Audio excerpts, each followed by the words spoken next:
Се враќаме во студиото, како што најавивме, тука е колегата Мирча Адамчевски, новинар. Со него ќе разговараме за ова што се случува на геополитичка сцена, настаните кои го преокупираат светот во последните години. Тоа е војната во Украина која не престанува, но и геополитичките односи помеѓу Европа, Соединетите американски држави, Русија, Кина. После доаѓањето на американскиот претседател Доналд Трамп во Соединетите американски држави, тој се обидува да воведе еден нов пристап, една нова политика. И во таа политика, во тој пристап, еден од најглавните сојузници му беше Елон Маск, американски милиардер кој ја финансираше неговата кампања, па беше ставен за таа служба за владина ефикасност, нели таму, но сето тоа некако брзо пукна, ајде да речеме. Дојде до еден не толку пријатен развод помеѓу нив двајцата во односите. Па еве сега како гледате на тоа помеѓу караницата на Трамп и Маск и како сето тоа ќе влијае врз понатамошното претседателствување на Трамп? Рековте за развод, рано е до развод. Според она што доаѓа од Америка, работите одат кон помирување, значи целата тензија веќе на надолна линија се симиња. Видовме дека Илон Маск ги повлече своите навреди од твитоите кои што беа насочени кон Трамп. Трамп исто така се повлекува за некои навреди, да речем за дрогирањето на Маск. Веќе се бели дека не е сигурен дека е така, смета дека немало такви работи во Белата куќа, така што двајцата видоа дека тешко е да се борат еден со друг кога се многу исповрзани. Споменавте дека тој ја финансираше неговата кампања, Илон Маск, кампањата на Трамп, тоа според некои проценки се $250 милиони, значи не е мала сума, и Маск тоа му каже и на Трамп, но со држава нема водење кавга. Значи државата е битна и Маск тоа го осети, затоа што почна да му се заканува дека ќе му се вмеша државата во бизнисите, ќе му преземе некои определени бизниси, дека некои тендери што ги добил ќе му ги укине, а веќе тоа станува збор и за материјални интереси кои што се многу големи. И мислам дека тоа беа и причините кои што доведоа до водење на работи кон помирување. Но што покажува сега ова? Што покажува ова? Ова покажува дека спрегата меѓу бизнисот и политиката е многу опасна. И дека доаѓаат моменти кога бизнисот ќе сака да диктира политиката на државата. Овдека поводот за ова кавга беше законот за даноци кој што го донесе Трамп, за кој што Маск сметаше дека е лош во прв ред за неговиот бизнис, а наводно и за задолжувањето на Америка. Значи на Америка ќе имал многу големи нови долгови, додека Трамп викаше дека тоа е идеален закон. Значи кога се судрија интересите, веќе дојде и до наплив на големи кавги, големи стресови, па и внатре во Америка, и во државата поделби, во републиканската тело дојде до поделби, во Белата куќа дојде до поделби, но главниот е Трамп. Ова зашто го кажам? Ова кажам, се пренесам сега во други држави, значи секаде, па и кај нас во нашава држава. Ако дозволи државата да учествува или партијата, некоја партија, да учествува бизнисот во нејзина победа, да речеме, тогаш нормално таа држава ќе мора да му одговори на бизнисот. Ќе мора да му дозволи некои закони. Еве конкретно кај нас, можеме да го кажеме примерот со законот, кривичниот закон за намалување таму што беше направен за годините за застарување на за казните, да. За казните. За служба. Се после сега пишма себе, нема што пишма да се. Лоби групите на бизнисмените кои што требаше додат на суд, изјаснува преку партиите да се донесе таков закон и да застане сите казни. Значи, поентата ми е дека е многу опасна спрегата на бизнисот со политиката. Таа е неминовна, но мора да постои една граница која што нема да дозволи да се случува такво нешто. И еви ќе се навратам на некои филмови со Джеймс Бонд, кога има таму еден човек кој што се многу богати, па кој што се закануваат на планетата, па ги уценуваат државите, значи сето тоа е опасна работа и мора да се води сметка. А во крајна линија па државата е најсилна и се види тоа и во Америка сега, кога му се заканија на Маск и Маск мораше да се повлекува, па дури и неговиот татко денови изјави дека Трамп е во право, а неговиот татко мислам има големо влијание врз Маск. Така што мислам дека как бидејќи да работите надолна линија, ќе дојде до помирување, но ќе се продолжат после да работат. Маск ќе биде трнат настрана како што го трна, веќе не е во таа дога што беше организација да ги среди сметките внатре во администрацијата и ќе се посвети на својот бизнис. Веројатно нема толку и да притиска врз закони кои што треба да се донесуваат. Тој ќе лобира, меѓутоа прашање е кога и колку. Да, таму Newsweek ми се чини објави, бидејќи имаше неколку инсайдерски објави од Newsweek, од New York Times, од Washington Post, објави дека имало и физички судир помеѓу Елон Маск и секретарот и Бесент. И Бесент, каде што Бесент го удрил, имало и навреди. Се сеќаваме дека првите знаци на некаков, ајде да не речеме, не судир, туку нарушување на односите беа кога Маск почна премногу да се меша во работи кои не се негова надлежност. Тој едноставно, веројатно, почувствува преголема слобода во однос на Трамп, па на моменти се однесуваше и несоодветно, колку со детето дојде кај Трамп или кога сакал да присуствува на брифинг за Кина кој бил од заштитена природа, доверлива природа, па самиот Трамп кажал што бара Маск таму, нека излезе и така натаму. Се чини дека можеби и американскиот претседател од самиот почеток сгреши во пристапот со Маск, бидејќи Трамп навистина има еден таков нестандарден однос кон работите, така се однесува малку шоуменски, малку претседателски, но сепак ми се чини дека со Маск смени пред се во тоа дека требал на време да му покаже каде му е местото. Па, за да му покажеш каде му е местото, тоа треба да го направиш веднаш после инаугурацијата, после стапувањето во претседателската функција. Меѓутоа, да не забораваме, парите беа многу големи пари. Трамп стана претседател благодарение и на парите на Маск. И нормално нешто веројатно имало ветување, ќе те земам во кабинетот, ќе те земам, ќе ти дадам ова да работи, ќе дадам она, ти си паметен, ти си ова, ти си она, ти си богат. Така да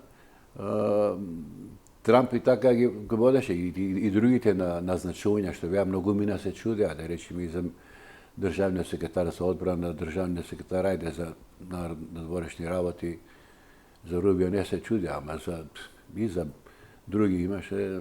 За здравство, Роберт Кенеди. Многу имаше, па и Кенеди беше директно договор, Кенеди да не се кандидира за претседател, да не повлече гласови код него, да не повлече гласови од Трамп, него ќе те ставам тоа и тоа, ќе видиш за здравство. Така да се све се тоа компромиси кои што Трамп ги направи. Сега со Маск тоа што го направи, така излега работите од контрола, но излега од контрола во моментот кога интересите им беа погодени. И нениот као претседател дека донел таков закон, и на Маск како бизнисмен кој што ќе ги почувствуваше последиците од тој закон. До тогаш немаше проблем.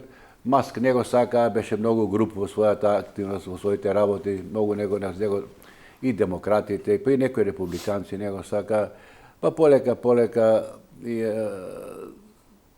вика дека тој не е избран, не е како тоа може да работи. Но Трамп го тргна на страна, го повлече на страна да работи. Остана трагата што ја остае Маск. И сега ја спомнав ти кавгата со бесен. Тоа е она што ви го кажав на почетокот, поделбата внатре во председателовата администрација. Значи, кавгата меѓу Трамп и Маск доведе до поделба во администрацијата. Бесен е министер за финансии. Значи, тој стои зад предлогот за законот. Важна личност, во Трамповата администрација, да. Нормално. Висока позиција. Така да и кавгата што била нормално, пак сигурно Маск не бил задоволен од законот што го предложил. Бесен веројатно во ходникот му префрлил нешто, му забележал, па го турнал, па овој му вратил. Така што сето тоа тоа е Америка. Мислам, во Америка тоа е, може би за нас е неприфатливо, но во Европа такви работи, но во Америка не е за чудење. Да. Во однос на војната во Украина, таму последните случувања се, ајде да речеме, обидот, јас би кажал обид за преговори помеѓу Русија и Украина во Истанбул, кој засега не гледаме некаков битен исчекор, освен тие договори за размена на заробеници и за размена на мртви, но и украинската акција против руските аеродроми, која беше направена еден ден пред преговорите во Истанбул, со, не знам, вие ќе кажете каква порака, што е целта. И тука сме каде што сме, отприлика на исто место каде и пред да почнат преговорите. Значи, преговорите се водат под притисок на Америка. Тоа е, на сите им е јасно. Мислам, да не е Америка, ќе нема преговори. Украинци сака да се повлечат, Русија ви кажа ќе дојдеме тогаш на преговори. Украинци не сака и за првите кои беа преговори, меѓутоа се јави Марко Рубио да идете на 2 јуни тамо кога беше, да идете на преговори. И претходно кои беа преговори. Така што, значи, на преговори инсистира Америка. Влогот во преговорите е многу голем и го знаеме ставот на Русија каков е, значи скоро како ултиматум, го знаеме ставот на Украина, кој што е отфрлање на се и се што е предлог руски. Значи имаме два спротивставени става кои што треба да донесат некаков договор, а во меѓувреме колку да има преговори, па се договараат ај ќе размениме затвореници толку, ај ќе за размениме ова, значи за да се одржуваат преговорите. Рековте, го спомнавте нападот на руските аеродроми со стратешките бомбардери.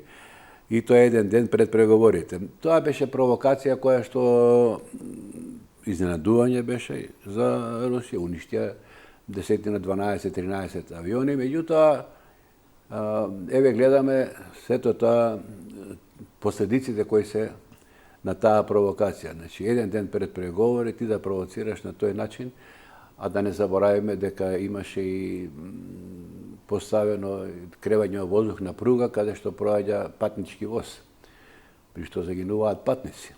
Значи, тие две провокации беа повод Трамп да му се јави на Путин околу наводниот одговор на Путин и самиот Трамп рече дека Путин ќе одговори. Како и да ќе одговори. И се беше прашањето како ќе биде одговорот. Првите напади што беа од Русија, првите одговори воени, беа за наводно за возот што беше уништени, загинатите патници, а вториот одговор кој што следеше и кој што го најавија дека нема Русија да застане, еве го вчера во Украина, веројатно нема да престане, тоа е одговорот за нападот на аеродрома. Се ја не знам како до каде ќе со тие напади, меѓутоа да не забравиме, па меѓу време и Украина бомбардира, вчера бомбардираше некој голем објект индустријски нафтен комбинат, денеска пак бомбардира, така што ќе продолжат тие Која беше целта на нападот, бидејќи има неколку тези. Една теза е дека нели она мантра, да речеме, кога преговараш, мора да преговараш од позиција на сила. не од позиција на послаба страна. Друга е она што некои велат, тоа беше очигледен обид за минирање на преговорите, бидејќи ако ти направиш таков напад еден ден пред преговорите, што има утре ден да преговараш, нели? Што беше целта на тој напад, бидејќи очигледно дека беше темпиран ден пред преговорите, дека некој сакал нешто да постигне со тоа. А има и трета теза, дека постојат сили во светот, ајде да речеме, лоцирани, па и можеби и во Америка, и во Европа, и во Украина, па можеби и во Русија, кои не сакаат баш војната да престане. Дека тоа е направено така за да се продолжи. Мислам, можеме ние да спекулираме, но можеме и да анализираме. Јас според она што според моје сознание, она што го читам, што го следам, значи првата грешка на Украина е што наводно година и пол се подготвувала за нападот и што еве тој ден решила пред преговорите. Значи ако си се подготвила година и пол, ти си можел и месец дена порано или месец дена подоцна тој напад да го извршиш. Очигледна е намера. Значи намера и провокација. И сега ние не анализираме намерата, зошто? Значи намера и провокација. Меѓутоа грешката што е? Значи станува збор за стратешки авиони кои што со договор стари меѓу Америка и Русија треба да бидат видливи, да може американците и русите да ги гледаат нивните авиони, американците да ги гледаат стратешките бомбардери на русите.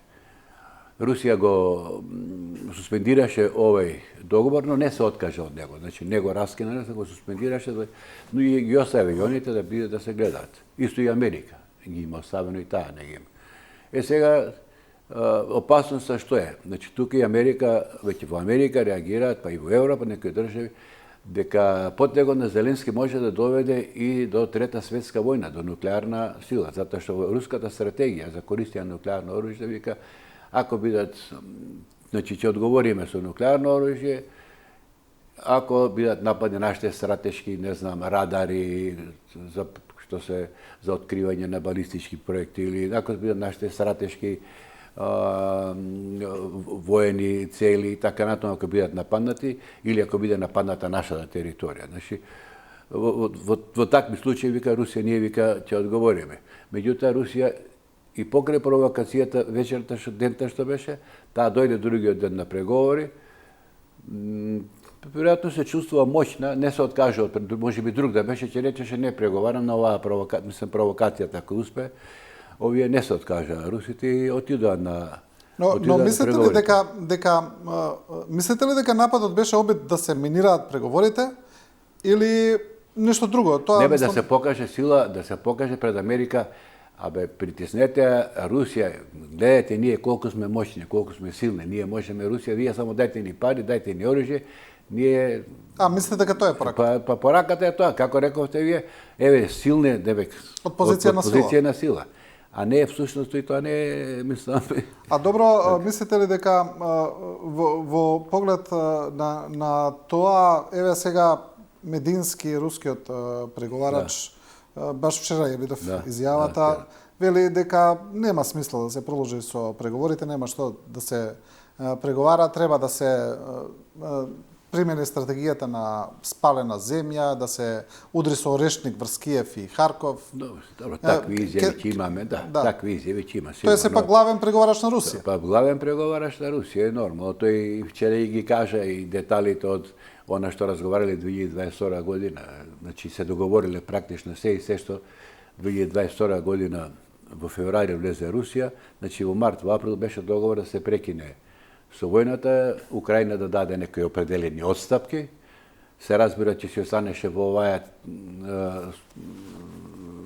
овие граници кои што тогаш беа, значи со сите и ќе освен Крим, ќе мораше да го даде само Крим, но знаеме, дојдоа тогаш Борис Џонсон дојде во Украина, дошол и Ентони Блинкен и државниот секретар Остин за одбрана. Тој во тој период дошол во Киев, тоа значи според информации од вчера што беа кажани, значи дошло во Киев и Киев после две недели молк вика не, ние не се согласуваме со тој договор, нацрт договор што го постигнавме, продолжуваме со војната. Тука е, мислам, големата грешка на Украина, а Русија сега во моментов гледаме полека, по 100 метра, по километар, по 5 километри дневно напредува, веќе влезе во Харковската област, веќе влезе вчера во Днепропетровската област, така што во Сумската област е навлезена, украинците веќе не напаѓаат, веќе се во подредена положба и сега Русија настапува од позиција на сила и таа сака да поставува ултиматуми. Значи, ако него, како беше речено, ако него прифатите това што ви го нудиме, да признаете 4 нови територии да бидат руски, тогаш утре ќе стане збор за 6 или за 7 територии. Значи, тоа е Да, Русија води притисокот. класична стратегија на исцрпување, каде што се обидува да го исцрпи Меѓутоа, противникот. тоа е опасно и за Русија. Исцрпувањето и за Русија, да не забораваме дека е многу опасно и за Русија исцрпувањето, затоа што таа колку и да има пари, да, е произведе повеќе оружје, има повеќе луѓе, може да мобилизира, меѓутоа последиците за Русија ќе бидат многу поголеми. А во крајна линија, па сега вие на почетокот рековте ќе прозбориме и за она што се вооружува Европа и така. Да, сакам само уште едно прашање во однос на ова, бидејќи тоа е интересно. Мислите ли дека е навистина точно дека американците не знаеле за нападот? Бидејќи тука има две тези. Едната е тоа што го велат, не знаевме, изненадени сме овона, и Трамп нели рече јас знаев дека русите веднаш ќе вратат, кога видов и така натаму, но има и друга вела дека Трамп глуми, дека не може да не знаеле, дека тоа е уиграна шема. Не, има и трета верзија, дека всушност се уште во Америка има тој останато дел од тој Deep State, кој што наводно не го информира председателот, но Да, има и тоа. Да, меѓутоа Тоа отприлика го кажа Лавров меѓу редови вчера, рече. Не апла, ама го може би да се рече види. некои знаат, но рече британците сигурно се умешани. Затоа што треба да знаеме дека има американски инструктори, британски, француски, кои што работат во Киев, во Украина. Да, тоа и не е тајна. Не е тајна, сите знаат дека и тие може би ги подготвувале сите овие работи, и го подготвувале ударот, меѓутоа никој председател, Трамп барем рече, јас не знаев. Да.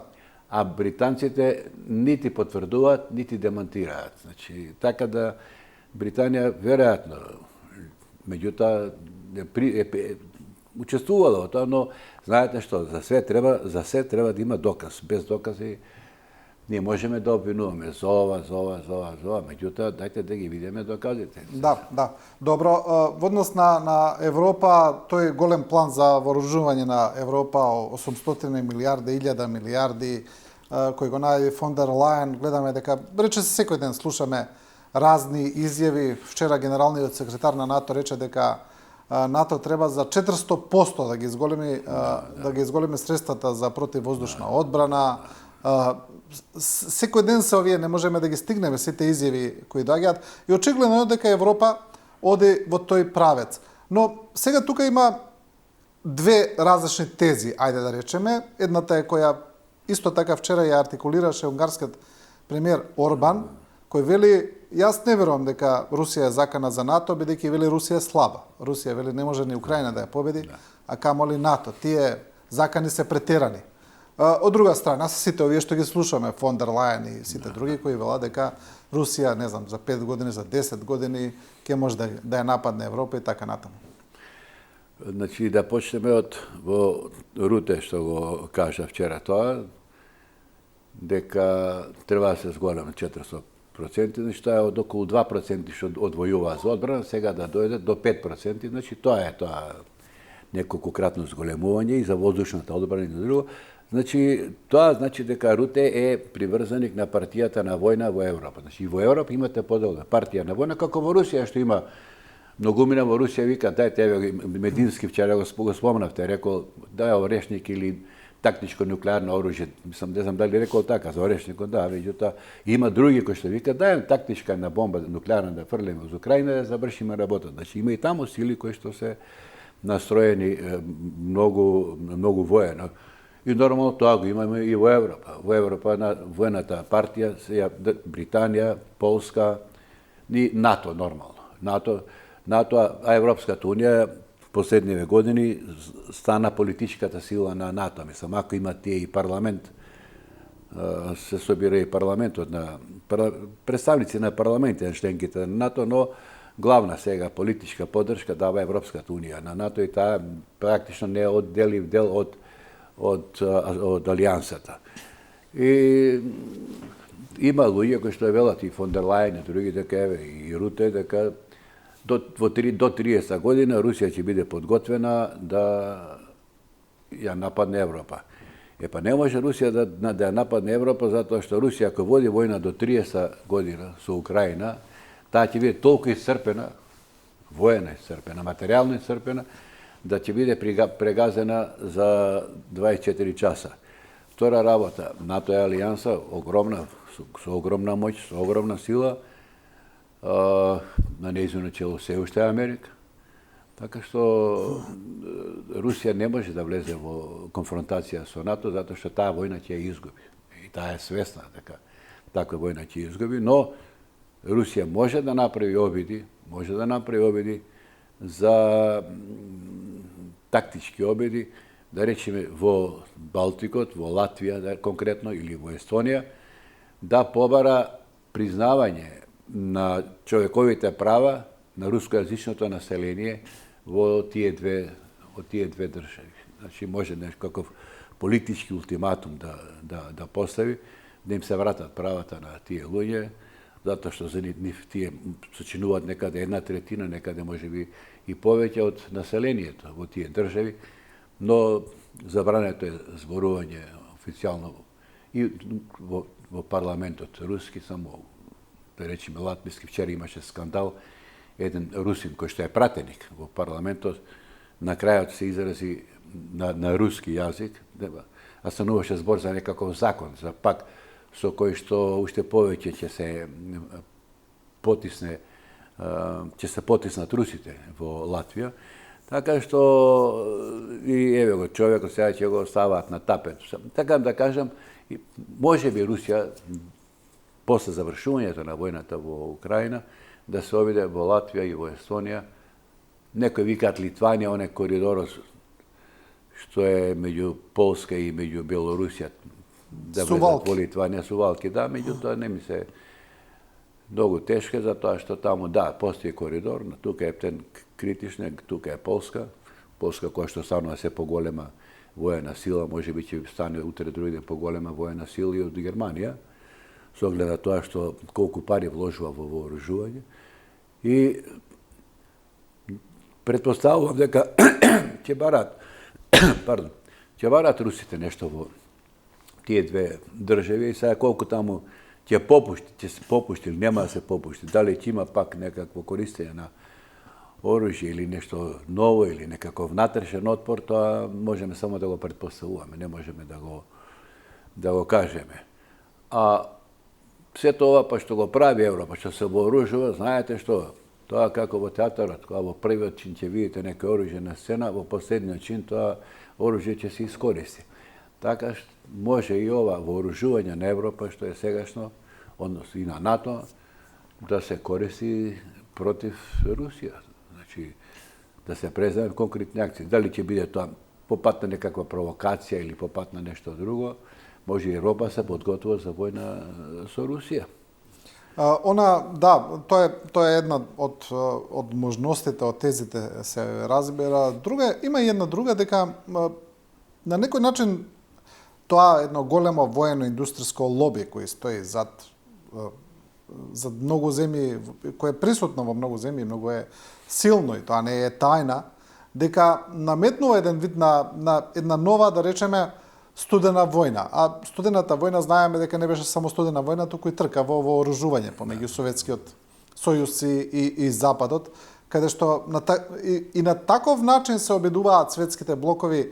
Едно е воено-индустријското лоби да заработи пари, многу се разбира, но друго е и да се исцрпи противникот економски. Дека на некој начин на Русија се наметнува една нова студена војна во која наместо Русија да се развива економски, да развива наука и така натаму, ќе мора да вложува во оружје, да се наоружува.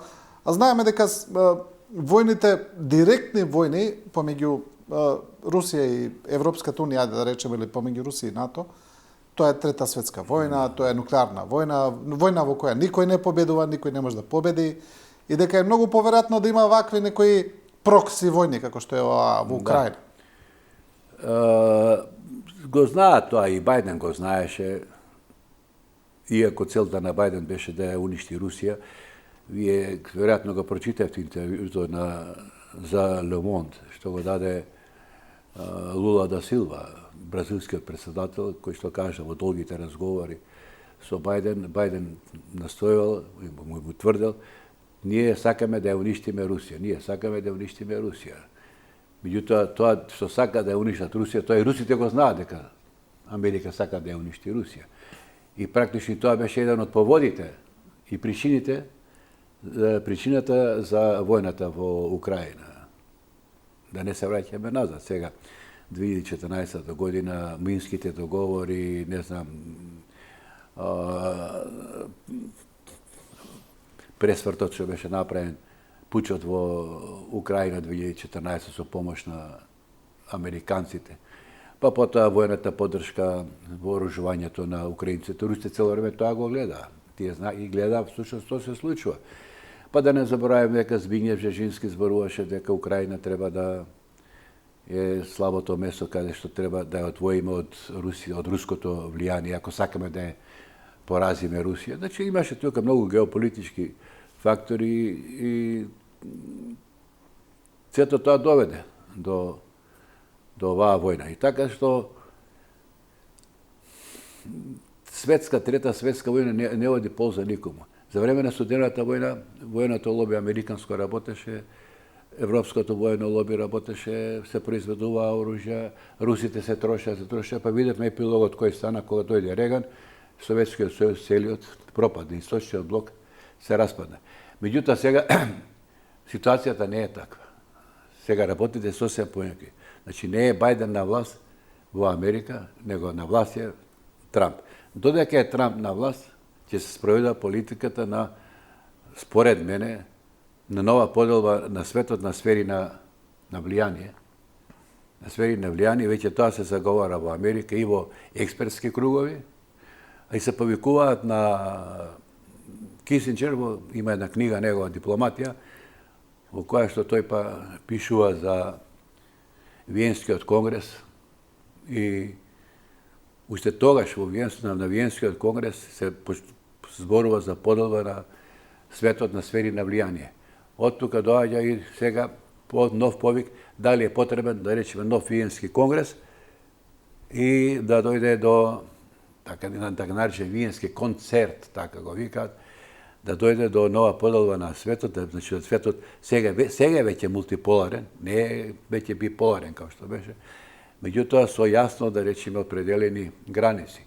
Една да биде Америка, една да биде Русија, трета да биде Кина, четврта да бидат Индија, Бразил, да речеме, тие земји што ги викаат од глобалниот југ, и Европа да биде посебна, значи не Британија, Франција, Германија, него Европа да биде една таква сила, и веројатно сето тоа ќе бара и реформа на Обединетите нации, значи овие Обединетите нации сегашни што се, да се реформираат, да се претворат во ново тело, во кое што ќе доминираат овие неколку пола, така наречени. Блокови, да речеме. Блокови, да. Тоа е така и се смета дека на тој начин ќе може да се оддалечи светската војна на многу подолг период, за разлика од сега во моментов како што се ситуацијата. Добро, и за крај чисто да завршиме со нашиот регион, знаеме дека сето ова се рефлектира и тука. Тука според сите проценки кои се прават, невралгични точки се Косово, Босна и Херцеговина, се разбира во контекст на Србија. Мислите ли дека тука може да има некакви турбуленции во таква насока? Не очекувам турбуленции во таква насока, затоа што се уште влијанието на големите сили е присутно и во Србија, и во Босна и Херцеговина, и во Косово. И тие се уште ги држат уздите, го држат и Вучич за узда, ги држат и во Босна за узда, и во Косово ги држат за узда. И сега нека па ќе ја пуштат уздата, ќе ги олабаат, па ќе почнат да рипаат, да викаат, да чавкаат, па ќе им ги претегнат уздите, ќе им се закранат, дали со санкции, дали со ова, дали со она. И, значи, кога ќе се одлучи Западот, бидејќи тој е доминантен сега таму, кога ќе одлучи Западот да ги среди работите, ќе се средат. Па дури има сега повици некои, и дури експерти размислуваат за нов Дејтон. Дали е потребен, да речеме за Босна и Херцеговина, нов Дејтон, затоа што вика не може да се издржи, вика со една влада сојузна, па со една влада федерална, па со 10 кантонски влади, па со 14, не знам таму, сега не знам структурата каква е организацијата, вика, практично тоа вика не издржливо таква држава, не може вика да нефункционална држава вика. И сега вика треба дали сето тоа вика да седнеме, вика да ги направиме, работиме, да се договориме одново. За такво нешто треба да се соберат гарантите на Дејтонскиот договор. Америка, Русија, таму Франција, кој бе, не ми текна више. Тие како седнат, тако се договорат меѓу себе, ќе биде таа работа. Ама тие имаат сега многу поважна работа од Босна, Украина. Да. Нив има најважна сега Украина. Ако можеш некако да ја средат Украина на општ некаков, на општи интерес, а потоа Босна. Затоа што Босна и овие се многу поситен залог и многу полесно решливи него Украина. И тоа значи и за Србија се однесува и за Косово и за Босна и Херцеговина. Да. Добро, Адамчевски, ви благодарам за ова интервју. Ви благодарам на поканата.